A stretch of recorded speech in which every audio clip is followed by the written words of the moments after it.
یوسف علیہ السلام رک گئے اور اپنے والد گرامی کو سلام میں پہل کا موقع دیا۔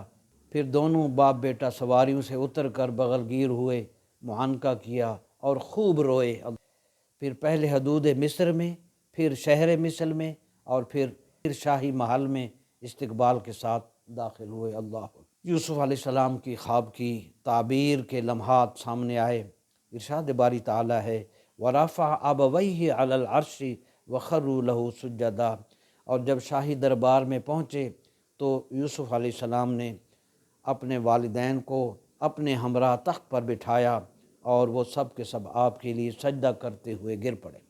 یہ منظر دیکھ کر یوسف علیہ السلام نے فرمایا اے میرے والد بزرگوار، ھذا تاویل رؤیایا من قبل قد جعلھا ربی حقا، یہ میرے اس خواب کی تعبیر ہے جو پہلے یعنی عرصہ ہوا میں نے دیکھا تھا، جس کو میرے پروردگار نے سچ کر دکھایا۔